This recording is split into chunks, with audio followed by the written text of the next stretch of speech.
You've heard the old saying, good things come to those who wait. Well, Natchitoches, the wait is over. John Abraham has just opened the best hunting and fishing store in Natchitoches.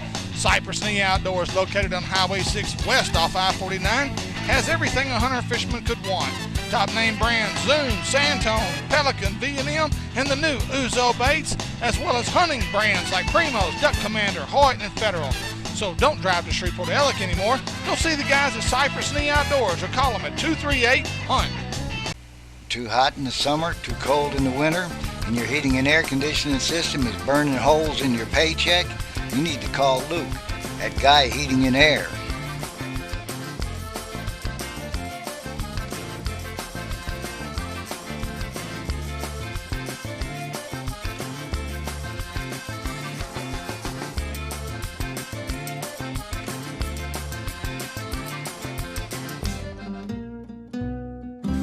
Welcome to the Natchitoches Shooting Range, where you can participate in many exciting activities such as traps, skeet, 5-stand, sporting clays, cowboy action shoots, and many others. Individual memberships and family memberships are available, but the public is welcome. Come enjoy yourself at the Natchitoches Shooting Range on Tawson Island Road, just before the Grand Ecour Bridge.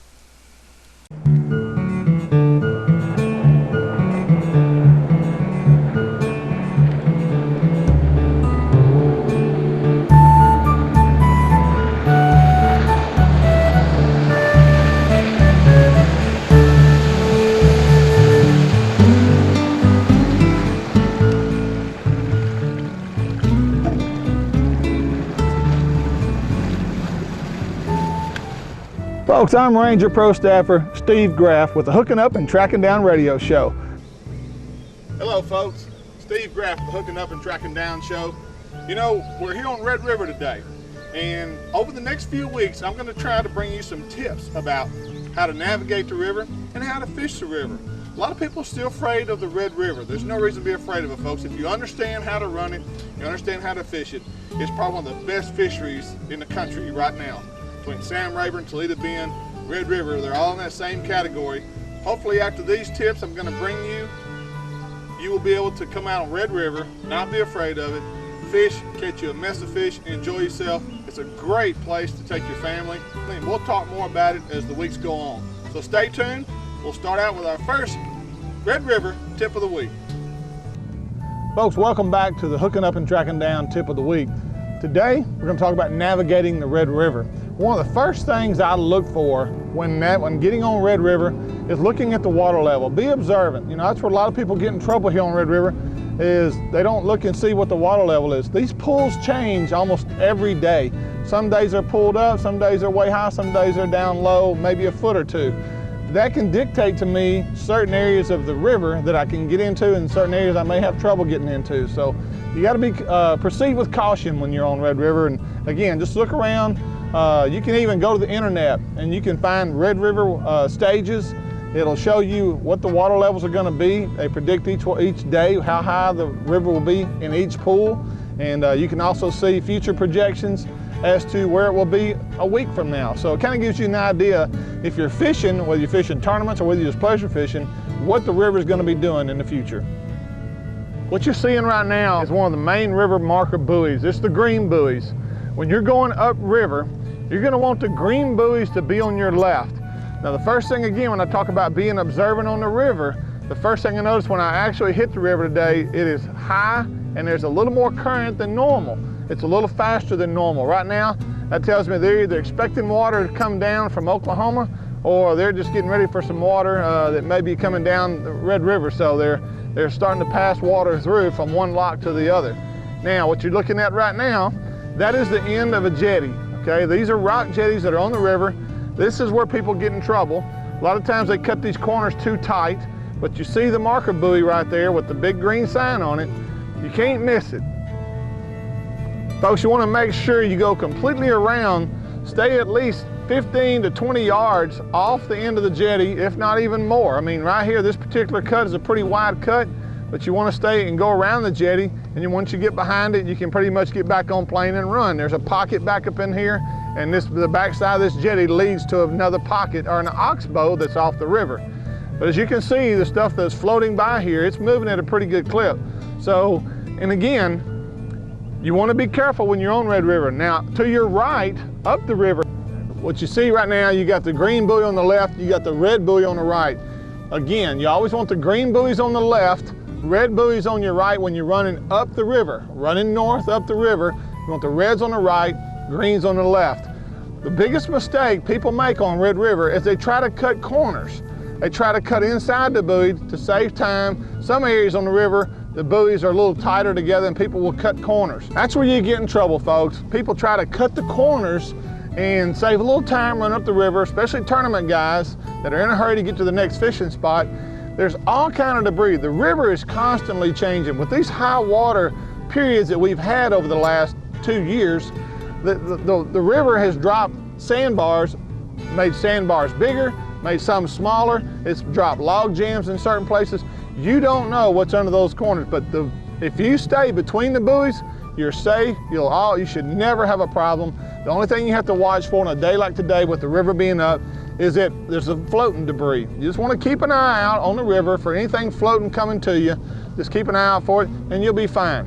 Folks, this is a good example right here of the floating debris that comes down the river. Now, it doesn't look like much right there. You can just barely see them. So all I say is proceed with caution. And folks, that's this week's Hooking Up and Tracking Down Tip of the Week.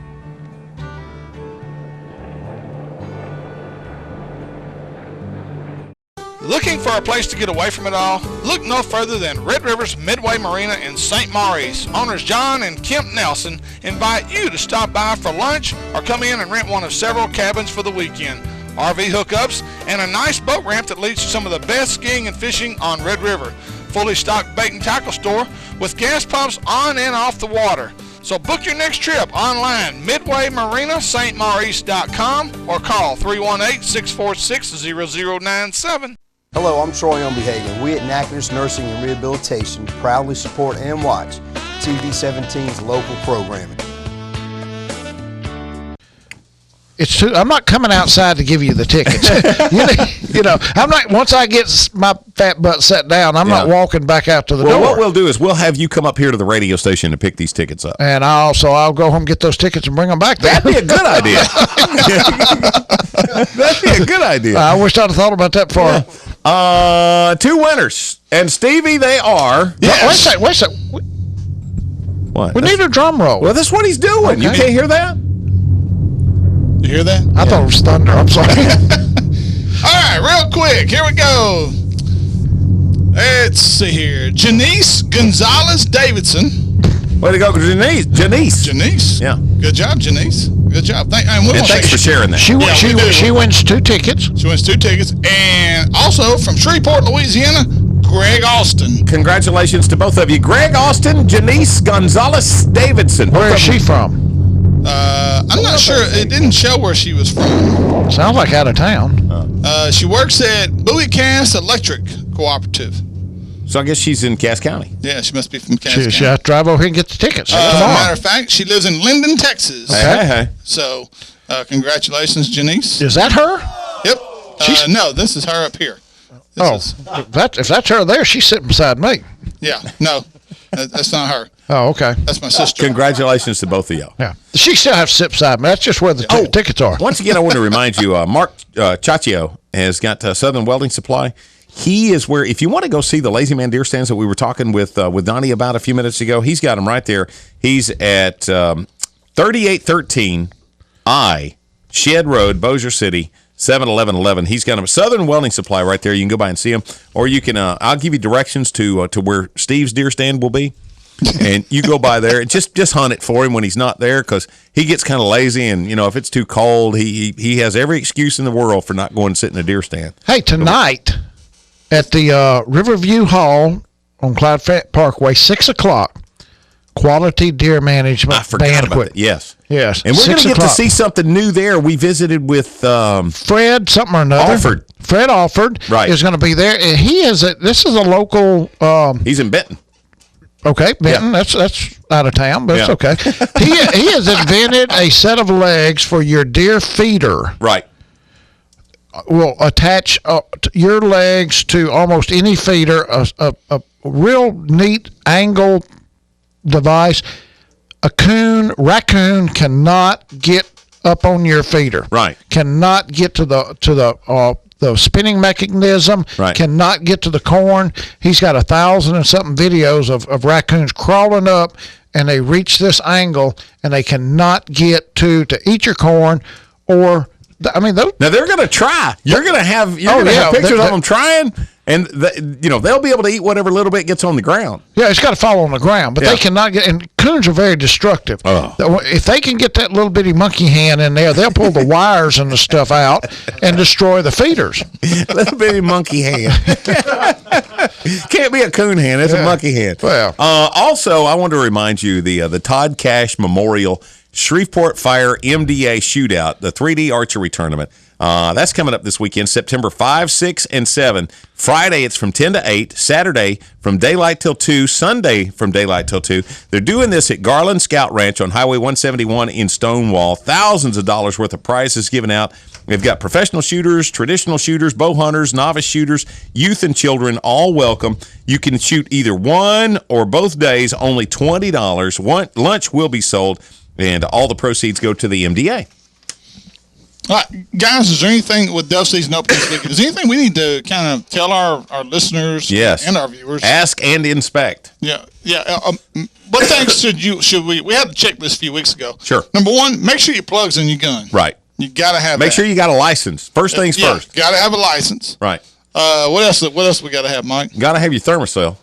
Boy, you might need that. That's true. Especially if it's hunting in early morning. Yeah. Like we're going to be hunting this year. Yeah. you know what? The location that most people dove hunt, really, mosquitoes are not a problem. I always take it doesn't leave my pack. Right. I've got 3 of them. Yeah. But that's normally not a big issue. But bugs are, red bugs.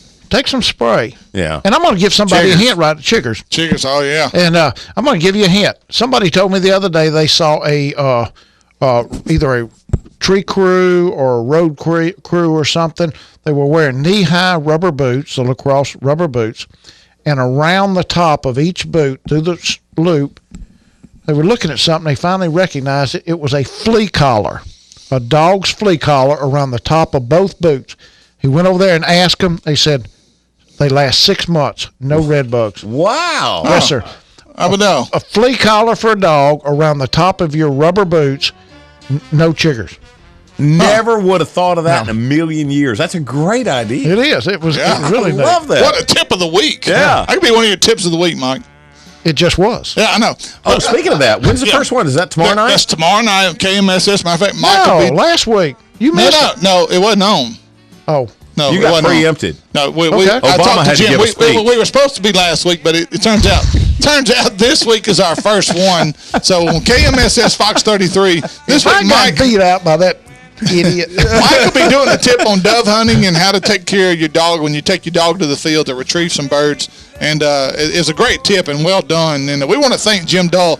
Jim did a great job of putting this together. And each and every week we'll have a tip of the week for the next several months. So thank you, Jim. And again, turn into Fox 33 KMSS 9 o'clock news broadcast. 9 o'clock, not 10. On 9 Thursday o'clock. nights. On Thursday night. Forever. That's right. From now That's right. on. From now on. For Till the rest death of your do us life. part. Yeah. That's right. Okay. Forever.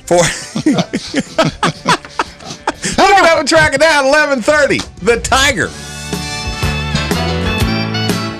Hello, I'm Troy Umbehagen. We at Natchitoches Nursing and Rehabilitation proudly support and watch TV 17's local programming. When I go shopping, I want camo, fishing tackle, guns, hunting gear, work clothes. And when I go shopping, I want home decor, gifts, children's and baby clothes.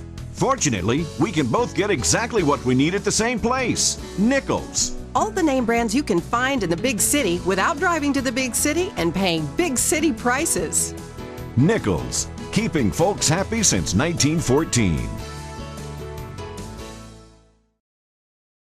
Speaking of vicious, here's Gary McCoy, Mike Eccles, and Steve Graff. Hey, thanks for hanging out with us. It is Hooking Up and Tracking Down on 1130 The Tiger. And on the phone with us right now, you know what? This is getting to be old hat for us because, Randall Tharp did it last year. And now we've got him, Anthony Gagliardi, the FLW Cup champion. You know what? We're actually responsible for all of Randall's success. So, I want you to understand, Anthony, that with any success that you've gotten, from this point forward, it was because of us. I have no problem giving credit where credit is due. Well, I'm glad you said no problem because it's a 10% fee. Hey, brother, congratulations! Thank you. I appreciate it. So, as far as the year goes, was it just the year that you could do no wrong, or the year that you managed to make the most of what you had? Well, a little bit of both, I guess. It started out, I did a lot of wrong to start the year out. I dug myself a hole. I don't know if you guys, most people are aware, but I had to call and inform the tournament director of a rules infraction, a new rule that we had in place this year. And so ultimately I got disqualified from the first event due to a minor inadvertent rule infraction, but nonetheless it was a rule infraction, and I was DQ'd from that first event at Okeechobee. So I started the year out knowing that I had a huge uphill battle ahead of me if I were going to be able to qualify for the Cup on my home lake, on Lake Murray. So, it started out terribly, but, from that point forward, it was, in a way, a year, when very little went wrong, I guess is the best way to put it. Up to the point where I qualified for this thing and was able to, somehow or another get it done by one house there at the very end. Now, Anthony, I want to ask you this.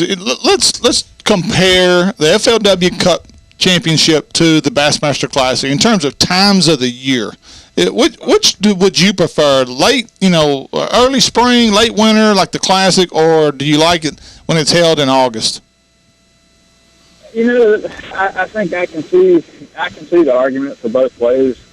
Me personally, it probably more suits me to have it in August. I like for that type of tournament when there's a limited field like we have. I like it when it's tough. I like that. And a tough tournament, and all bass fishermen will tell you, a tough tournament's the easiest one to win.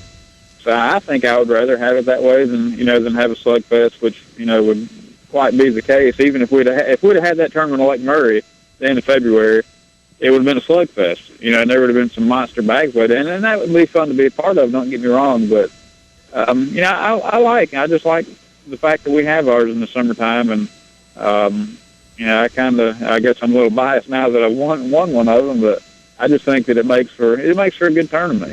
Weights tend to be bunched up close together like they were in this one, and it makes for good TV, and I think that. You get to see how really good some of these guys are when you have it this time of year when it's just super, super tough.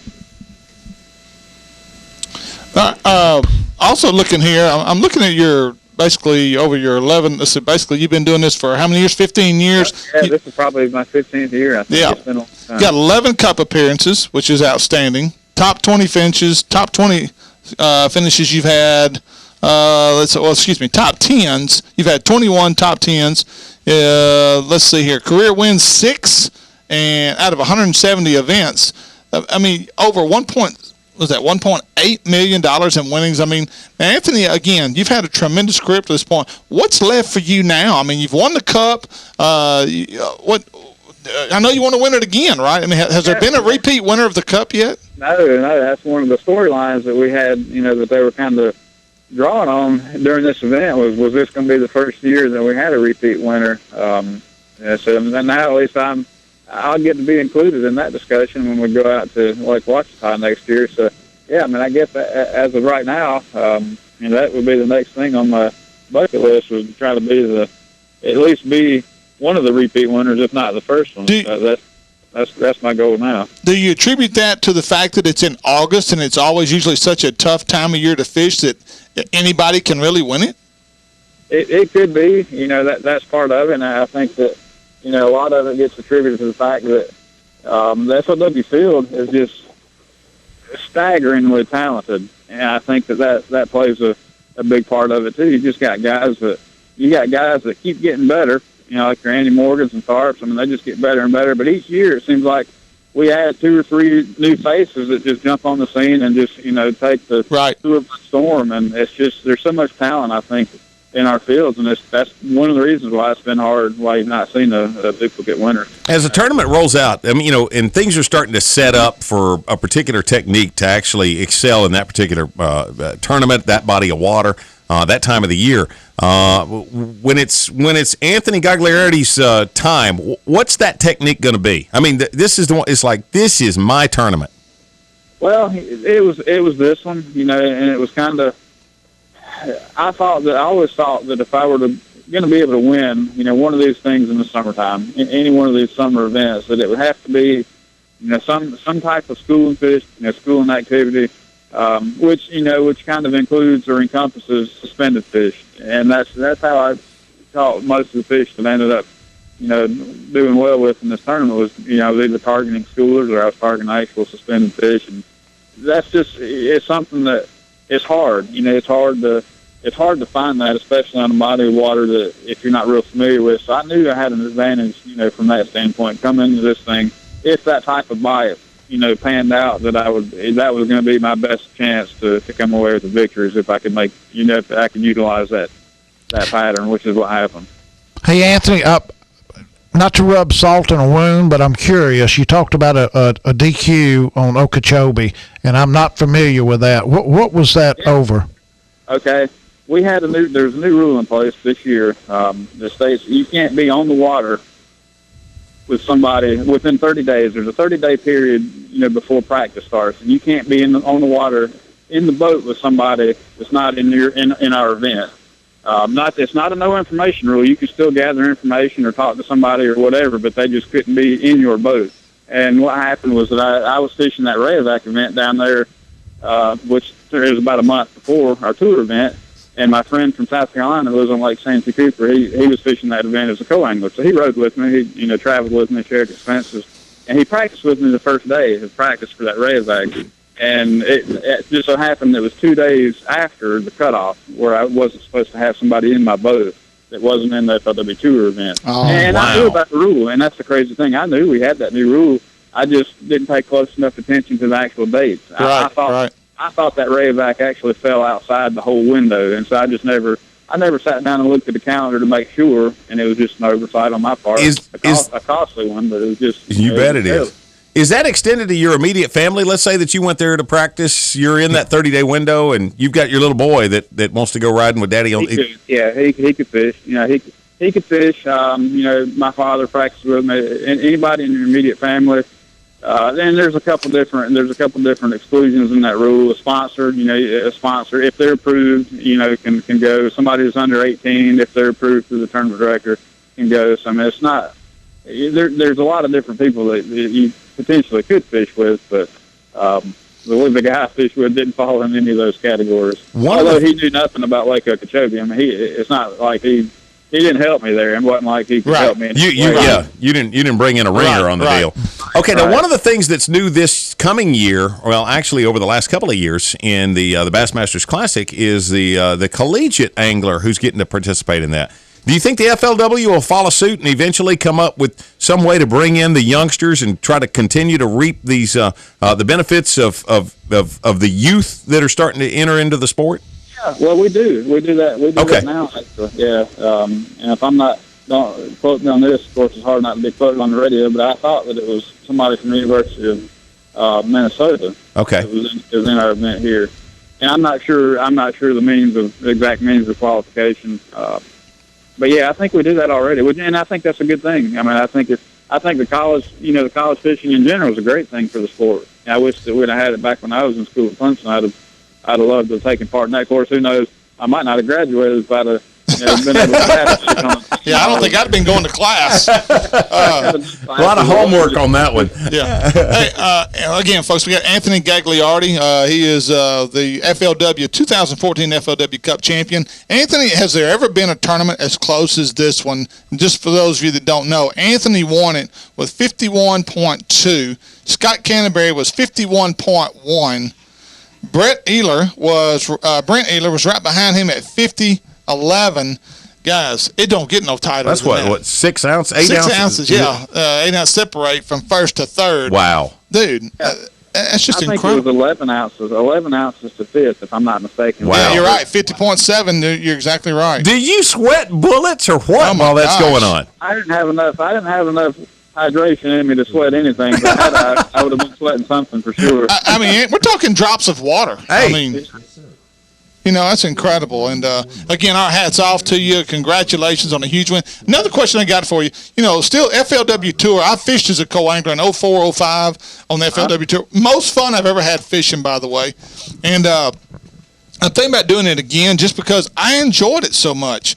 Is the FLW ever going to take the same route that BASS has and not let co-anglers fish and just have an observer? I hope they don't. I really think that's such a unique way to introduce somebody to the world of bass fishing, to get to fish with you guys on that level. It's just a great thing to do. I don't think they will. I feel pretty confident that they'll always keep co-anglers in some fashion. That's not to say they might not, tweak the rules and things like that. Right. I've heard that maybe, and we've seen that a little bit already. The co-anglers didn't fish the final 2 days of this event. Normally the co-anglers will fish on the third day, and then that'll wrap up their tournament. But and I think we may see something like that in the future. But we'll always have co-anglers. I think they're important. They're important to the sport. They're vastly important to FLW's organization. I started out as a co-angler. I fished as a co-angler 2 years while I was in college, and who knows if I'd have been here in this position now had I not been afforded that opportunity. So I'm in favor of the co-angler, and absolutely. So as at least for the foreseeable future, I have no doubt we'll still go that route, which I think is the right route to take. Okay, for aspiring young anglers, one last question. You're one of the most well-spoken young men in the sport of bass fishing that we've had on. Yeah. Did you take any speech classes when you were in college? No, I hated that. I still don't like speaking. I've gotten more comfortable doing it. I still don't like it, but you asked me, did I take speech classes? I dropped the classes that I looked when I looked at the curriculum. If I had to give a speech, I dropped it and I'd take something else. That's the truth. That's one of the reasons I majored in engineering. Okay, we're going to edit that part out. Yeah, okay. Well, brother, let me tell you right now. One of the things that we try to tell these young guys all the time, if you're interested in bringing on sponsors, if you've got to be a people person, you've got to be well spoken, yep. You got to be able to catch fish, but you got to be able to demonstrate the capacity to sell that product as well. And I wish that I'd taken that. And looking back on it, I wish that I had taking more speech classes like that, because it definitely would have helped me. I'm not trying to discourage anybody from doing that, and I was just kind of proving the point that you can get somewhat comfortable doing that, even though you're not comfortable doing it. Right. Over time you can get more comfortable. Well, back in the day, we're all old guys, but back in the day, the most you'd get out of most fishermen when you spoke with them on stage, what'd you catch them on? A jig? Yeah. Had 7 bites and caught them all. And that was it, brother. I mean, what color? Black and blue. Black, blue. Yeah, that's it. I mean, that was all you were going to get. So I want you to know how much we appreciate and applaud, what we've gleaned out of you. Well, I appreciate that. I definitely appreciate that, and it's something that I tried to work on, and I still need to work on it a lot. If I had to pick one facet of everything that I do that I need to work on the most, I mean, that's probably right up there at the top. But it certainly doesn't hurt that you're standing there holding that cup, baby. I'm just going to tell you. Yeah, it gets you in a lot of doors. That's right. It kind of doesn't matter what you say at that point. I got one of these and you don't. Yeah, exactly. Shut up. Well, Anthony, we thank you, man. Congratulations once again. Thank you for coming on our program, and we just again we look forward to watching the rest of your career, and we'll have you on again someday. Yeah, that sounds good. I appreciate it. I'll be happy to join you again. Thank you. Anthony Gagliardi. You brought up a good point, though. You're either born to be Kevin Van Dam or you're not. Yeah. Nothing's going to make that change. Right. You're either wired to be a great fisherman or you're not. Everybody could go to school and study speech and become better at it. Sure. Yep. Everybody. I honestly believe that if I had been born rich instead of so good looking, it would have been a different game, baby. So are you telling me I have to give up on my fishing career since I won't be the next Van Dam? You're just not realizing that. Yeah, you just woke me up. Hang on, it's hooking up and tracking down 11:30. The Tiger.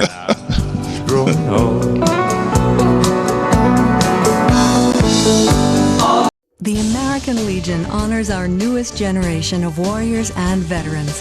Please join us in supporting and recognizing their unique contributions and needs. Go to legion.org/honor veterans to find out more. Toledo Fiberglass specializes in fiberglass restoration, offering fiberglass repair on all major brands of ski and bass boats. Al Drew and his staff will get you back on the water where you belong. Everything from metal flake scratches to recarpeting, Toledo Fiberglass can fix it. It's also home of the Gorilla Hull and the headquarters of the Minn Kota Talon Shallow Water Anchor System. So the next time you need fiberglass repairs or restoration, go see Toledo Fiberglass just off the Texas Highway or call 800-554-5452. Some things just stay the same, but not Toledo Town and Tackle. Still the best selection of tackle on the bin. Zoom Dive with Gene LaRue and Sam Tone. Now double the size of the original store, you have twice as much to choose from. With a new deli serving the best hamburgers, pizza, and soft drinks, you'll find something that's sure to fill your belly. They also have a great selection of tees and polo-style shirts. So stop in and treat yourself to the best tackle box on the bin. Toledo Town and Tackle on beautiful Toledo Bend Lake.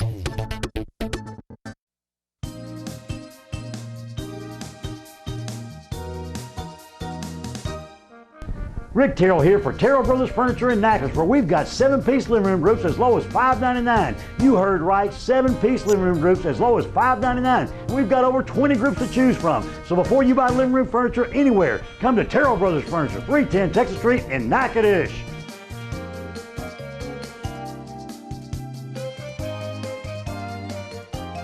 Here's your Mr. Twister. Best times to fish for this Friday, Saturday, and Sunday. Moon illumination will be from 77 to 93% this weekend. Starting on Friday, 8:07 a.m. till 11:07 a.m. Saturday, 9:05 a.m. till 12:05 p.m. And on Sunday, 10:04 a.m. till 1:04 p.m. This has been your Mr. Twister.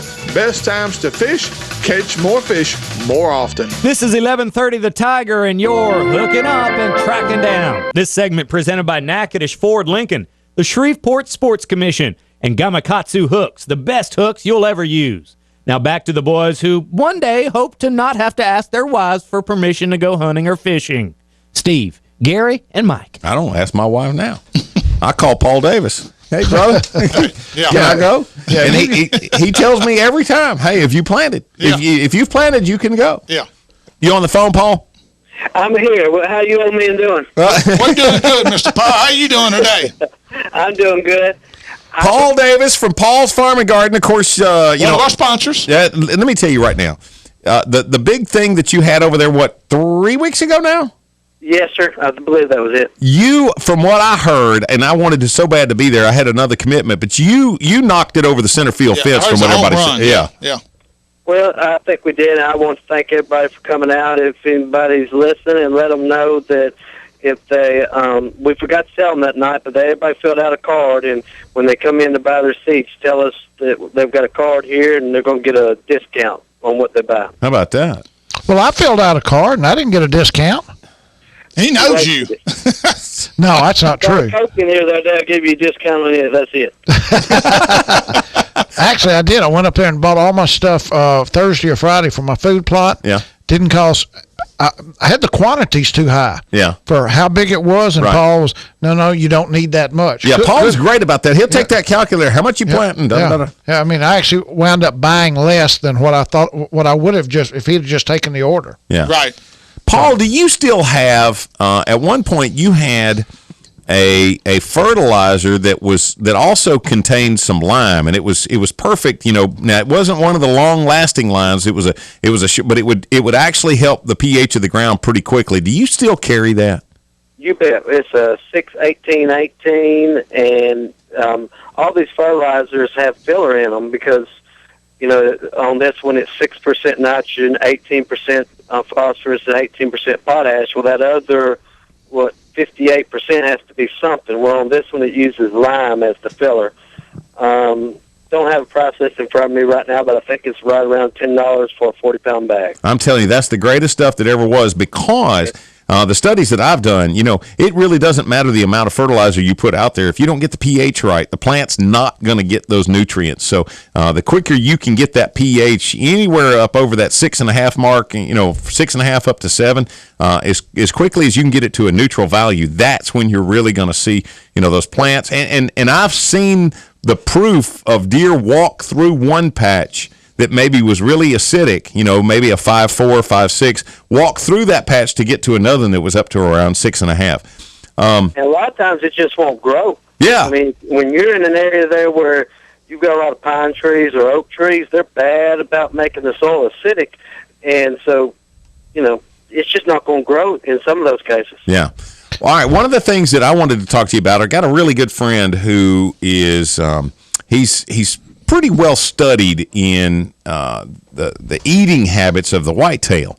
And one of the things that he's told me, he says, really, one of the things that you want to protect is all of your browse around there. Any kind of honeysuckle, vines, things of that nature. Anytime you get an opportunity to fertilize that and keep that in real good shape, you want to do that. Natural vegetation. Natural vegetation. Right. That's what they eat all the time. That's what they're looking for. Right. Do you make any kind of a product that's specialized for that, or can I just use triple 13 on it? Triple 13 would be the best thing, because the soil is, there wouldn't be anything specially for that I would know of, but because the soil is going to be different in each location, and so there's not necessarily a good way. Just a good balanced fertilizer like that would be my recommendation. Okay, now am I going to plant something that maybe gets a little height on it for them to be able to browse? Is that something that I want to do, or do I not necessarily care about it? Just go with buck forage oats or some cowpeas or something along those lines?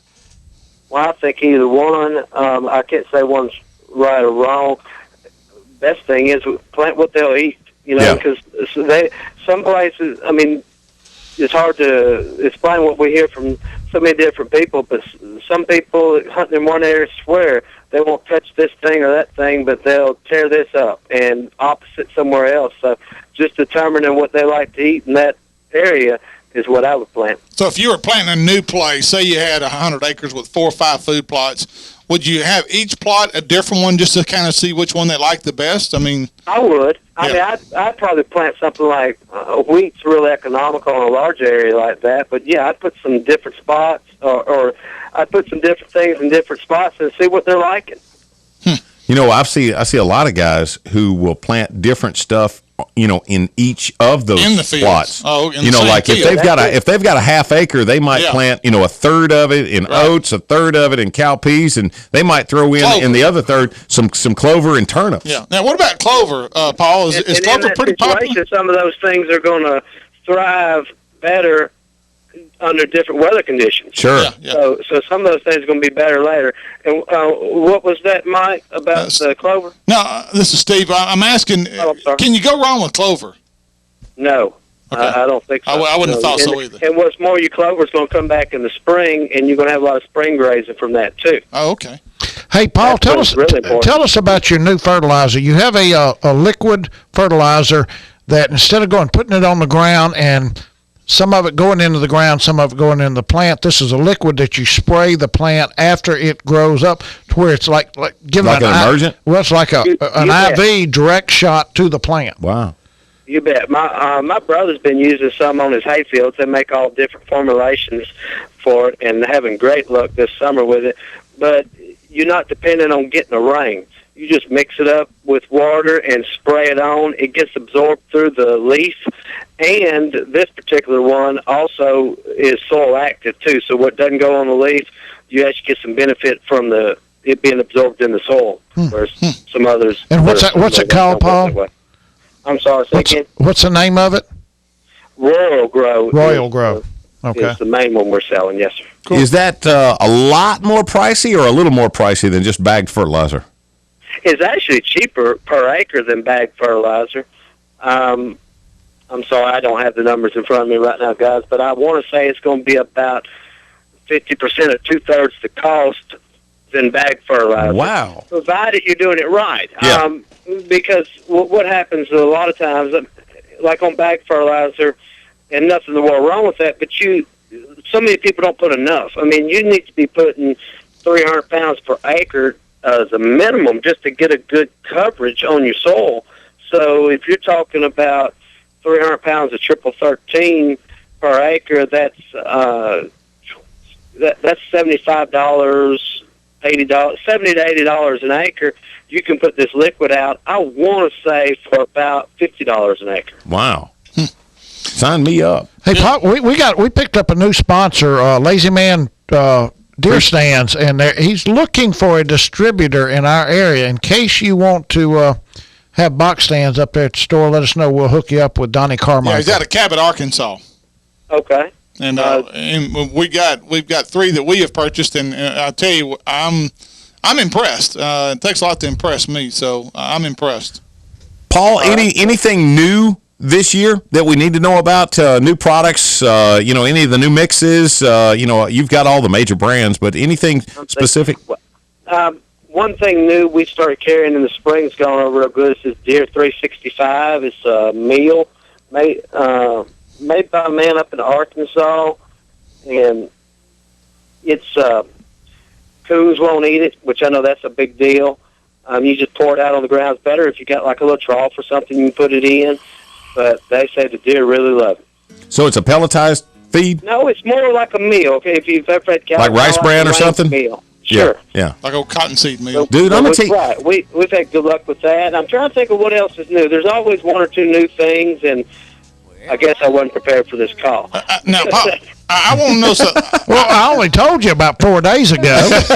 Paul, I'm interested. Nobody listens to you, Mike. He knows Eccles really well, don't he?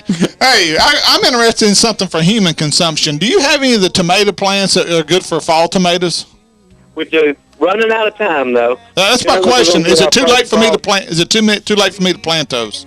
You could plant them if you've got a way to cover them up, or bring them inside there, because they're going to start blooming and trying to set tomatoes around the first frost. Yeah. Typically comes. Okay. But lots of collard plants, cabbage, all the cold crop plant we're getting in now. Okay. Yeah, Sherry's going to love that if you bring about 3 5-gallon buckets full of tomato plants there in the living room. Yeah. Hey, you the boss, aren't you? Yeah. You got that right. Yeah, you know that. Paul Davis from Paul's Farm and Garden on the phone. One last thing, Paul, with deer being so unique in different areas, I got a question. In DeSoto Parish, I can put out rice bran. Deer will just annihilate it. I can put it out at the lease in Bienville Parish and never have a deer touch it. Why? You got me. I don't know. Different tastes. I think they just haven't discovered it yet, or possibly they walk right through it. Yeah. Now, he means discover that they can eat it and it's good for them. Okay. They have to be trained. Okay. I mean, it's just, I believe you. All the time. I mean, it's just like, how many thousands of years did people squash a crawfish? Yeah. Somebody finally ate it and found out it was good. Somebody got it. We gotta have one adventurous deer to eat it. Yeah. And it'll happen. It's like Mikey. You got to find Mikey. They just feed different habits. They're feeding somewhere else. It's just habit. Well, I just discovered this the other day, that all the blueberry seasoning, the blueberry taste, the artificial blueberry flavoring that you get in certain products, that don't use real blueberries, you know where that comes from? This is the gospel truth. You can Google it and see. Comes out of a beaver anus.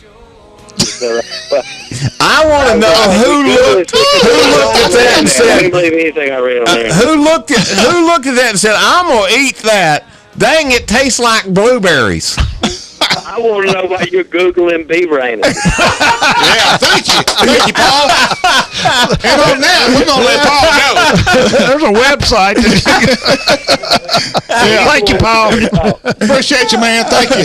Paul's Farm and Garden. Make sure you stop by there. I got to get by there here in the next week or so. It's time for me to plant. I got all the bush already. On North Market, 1300, I think, North Market. Fast by to the day. And let me tell you what, any questions you got, Paul has got the answer. And if he doesn't, he'll be able to get that information for you real quick. Einstein always said that knowledge is not having the answer, it's knowing where to go find it. Right. And Paul's your resource for that. I think Donnie Carmichael's waiting on us to help him unload those stands, so we got one more segment. Yeah. I thought he'd put them in our trucks for us. Yeah, well, I mean, you'd think. He would have for me and you, but it was Eccles. Well, I know. He's delivering mine down to Mansfield. Sure he is. Stay close. Hook it up and track it down. 11:30. The Tiger. walking through the streets of... When I go shopping, I want camo, fishing tackle, guns, hunting gear, work clothes. And when I go shopping, I want home decor, gifts, children's and baby clothes. Fortunately, we can both get exactly what we need at the same place, Nichols. All the name brands you can find in the big city without driving to the big city and paying big city prices. Nichols, keeping folks happy since 1914. Looking for a place to get away from it all? Look no further than Red River's Midway Marina in St. Maurice. Owners John and Kemp Nelson invite you to stop by for lunch or come in and rent one of several cabins for the weekend. RV hookups and a nice boat ramp that leads to some of the best skiing and fishing on Red River. Fully stocked bait and tackle store with gas pumps on and off the water. So book your next trip online, midwaymarinastmaurice.com or call 318-646-0097.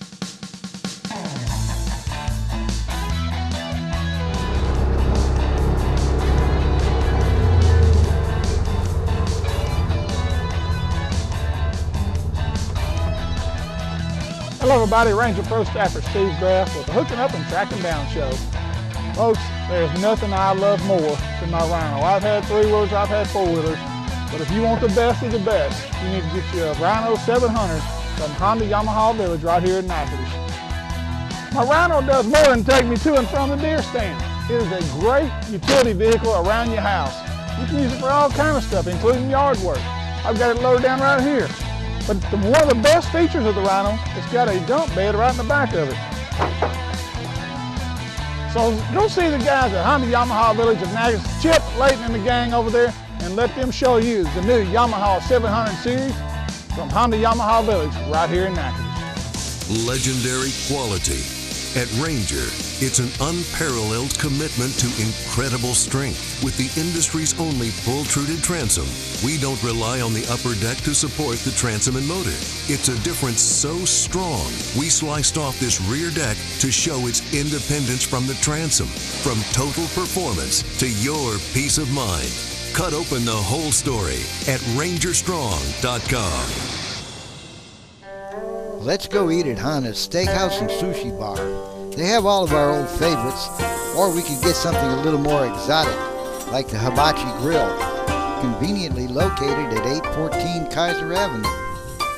Hello, I'm Troy Umbehagen. We at Natchitoches Nursing and Rehabilitation proudly support and watch TV 17's local programming. You're hooking up and tracking down on 1130 The Tiger. This segment presented by the Gear Grabber Lure Hanger System, Silver Star Steakhouse, and Barbecue and Bayou Outdoors Supercenter. One more time, Gary McCoy, Mike Eccles, and Steve Graff.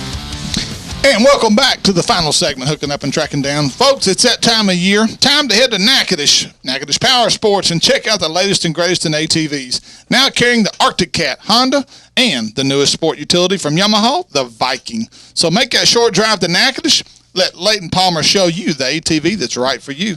That's Natchitoches Power Sports, located on beautiful Cane River, 367 South Drive in Natchitoches. For more information, go to natchitochespowersports.com. I wish we had Leighton on again this week. You know, we had him on last week because I'm a little bit confused. The tax-free weekend this weekend, is it Friday and Saturday or Saturday and Sunday or Friday, Saturday, Sunday? It's Friday, Saturday, and Sunday. Okay.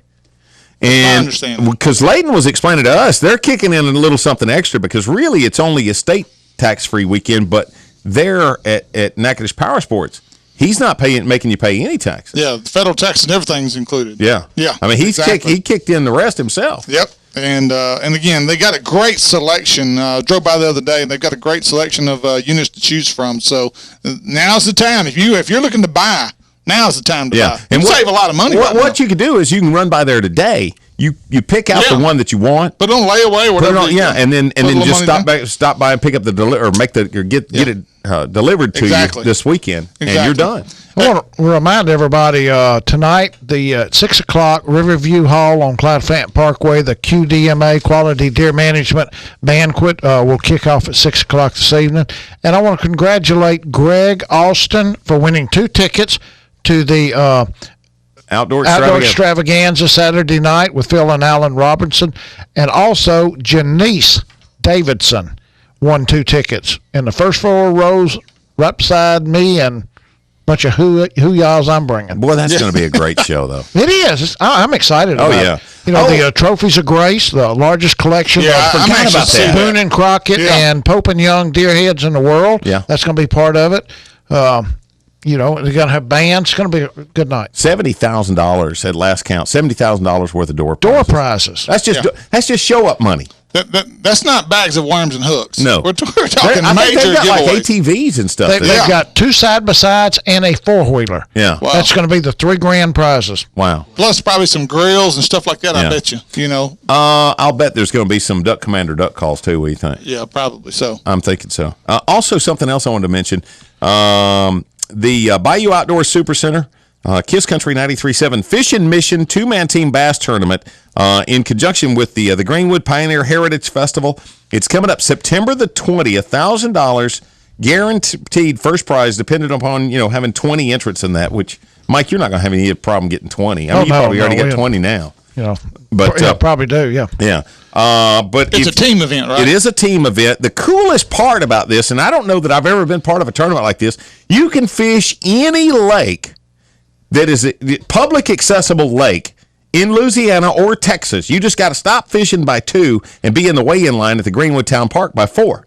So, I mean, you could go to Fork and fish if you wanted to. You know, and when they set these rules up, I think one of the gentlemen that helped it set it up year before I got involved, Fish Lake for it, and he put it on there. And I really thought there would be somebody, but I don't believe we had anybody go any further than Brandy Branch or Perky or something, one of the power plant lakes last year. Yeah. But you know, there's not a lot going on right now as far as fishing tournaments. Still a lot of people wanting to fish a tournament every weekend. Yeah. Right. And this is it. You know, we got the finals for the Ram Slam Sunday, either be on Cross Lake or Lake Bistino, depending on which one we draw. And also next weekend, I don't have the information on this, benefit tournament up on Caddo Lake for, I can't remember the guy's name, Nick LeBrun, Randy Devers, Paul Keith, any of those guys, you can contact them. I'm going to do the weigh-in for that too, so I guess I better find out the guy's name. Yeah. Yeah, we'll talk about that next week. Yeah. And I know exactly what you're talking about, and I forgot. It's called Food, Fellowship, and Fishing. Yeah. Oh, okay. So that's what it's called. Last weekend, I had the chance to go to Lake DeGray. Matter of fact, I was there during the show last week mentally. And as y'all will remember, his body was right here. Exactly. Messing up everything. I just want to encourage people. Matter of fact, they may become a sponsor of our show really soon. Also, Iron Mountain Resort, which is part of Lake DeGray as well, they're looking to become a sponsor of the show. I'll know more. We should know some information on them this next week. Hopefully, I'll be announcing them as a sponsor of the show starting next week. But I want to thank Tammy Richardson and her family, her brother Tony. They helped us get on a houseboat. Had everything, just a beautiful, a great trip. I mean, once again, we do this. We've done this every year for a while, and this is our 4th or 5th trip on a houseboat. How far is Lake DeGray from Hot Springs? 25 to 30 minutes. So, I mean, if you were doing a Hot Springs vacation, Lake DeGray would be a great place to stay. You go across the Gray Dam to get to Hot Springs. Okay, gotcha. Yeah, at Arkadelphia. Now, one of the things that I've always wanted to know is how in the world they come up with a name like Arkadelphia. I don't know. I mean, I'm sure it's Indian related, I would think. You don't think it has anything to do with being like in Philadelphia, Arkansas? Could be. Okay. I don't know. I'm just I don't know the history of Arkadelphia. I've always wanted. How did we get on that? It's in Arkadelphia. Who names a place Arkadelphia? And people wonder why we talk about the stuff we do on this show. His brain don't work like normal people. Let me tell you something that happened to me the other day. Forgot just a second. I was standing in line. A lady ahead of me was on her cell phone. We were in checkout line in the grocery store. And she was speaking on the cell phone. I couldn't understand a word she was saying, speaking a foreign language. and it just irked me. She hung her phone up, and I said, "You're in America. Speak English if you're going to live here." And she turned to me and she says, "I was speaking Navajo. You want to speak English? Go back to England." Whoa. She wins. Whoa. She wins. Yes, sir. Wow. Okay. But anyway, I want to thank Lake DeGray and Tammy Richardson and them for hosting our family there. Again, if you're looking for a place to go, go to the website, Lake DeGray Houseboat and Jet Ski Rentals. Lake DeGray Houseboat and Jet Ski Rentals. Absolutely, they got 2 huge houseboats to rent, plenty of jet skis. Just a great place to go. It's Lake DeGray there at Arkadelphia, Arkansas. Oh, here by the end of the month, don't forget now, both the Caddo Sheriff and the Bossier Sheriff are going to have their rifle ranges open if you want to go by and sight in your deer rifles on the weekends. You can go to the websites of either one of those, the Caddo Sheriff's Department or the Bossier Sheriff's Department, and get that rifle sighted in. I know they got 12 lanes at the Bossier and up to 400 yards.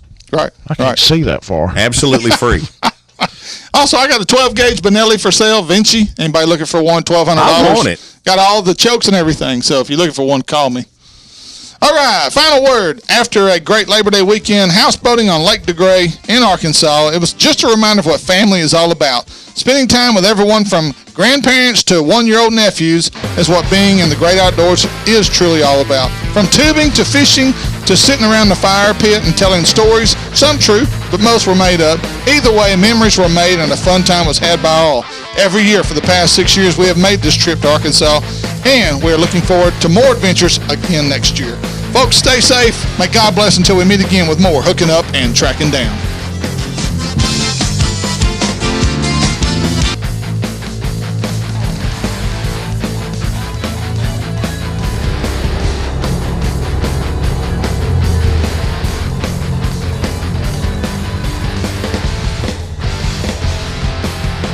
Hello, everybody. Ranger Pro Staff Steve Graff, Hooking Up and Tracking Down show. Folks, there's nothing I love more than my Rhino. I've had 3-wheelers, I've had 4-wheelers, but if you want the best of the best, you need to get you a Rhino 700 from Honda Yamaha Village right here in Nashville. My Rhino does more than take me to and from the deer stand. It is a great utility vehicle around your house. You can use it for all kinds of stuff, including yard work. I've got it loaded down right here. But one of the best features of the Rhino, it's got a jump bed right in the back of it. So go see the guys at Honda Yamaha Village and Niagara, Chip, Layton, and the gang over there, and let them show you the new Yamaha 700 series, Honda Yamaha Village, right here in Niagara. We love it. It's so much fun. It's exciting. Esto es vida. Why do I have to wear a life jacket? We wear it to be safe. I've got mine on. We're teaching our kids about safe boating. Cogí un pescado así de grande. We all love this life. Wear it and love the life. This message brought to you by the National Safe Boating Council. I am for the child who has been abused. The child who is afraid to go home. Who thinks it's her fault. Who is forced to keep a secret or else. I am for the child who has been neglected. The child who does not know where his next meal is coming from. Who must fend for herself and her little sister. Alone. Alone. The child who has never been to a doctor or a dentist. I am for the child who was taken away for her own protection. The child who is now in foster care. Who does not know how long he'll be there. Or who these people are. Or if she should trust them. I am for her. The child who is in his 3rd, 4th, 5th, 6th foster home this year. The child who has attended 4 schools in 2 years. Who sits in back of yet another class surrounded by strangers. Believing in his heart that no one cares. I am for her. The child who has never been told that he is loved. That she is smart, beautiful, talented, worthy. That she is strong, courageous. That she is somebody. I am for her. The child who one day will turn 18 and will be surrendered to the world. I am for that child. So I am there for that child. To listen to her. To speak for her. To champion without compromise for what's in his best interest. Because if I am there for her, I know she will be half as likely to languish in foster care. And that much more likely to find a safe, permanent home. She is the child I am for. He is the child I am for. They are the children I am for. She is the child I am for. The child I am for is him. Who am I? Who am I? Who am I? I'm a CASA volunteer. I am you.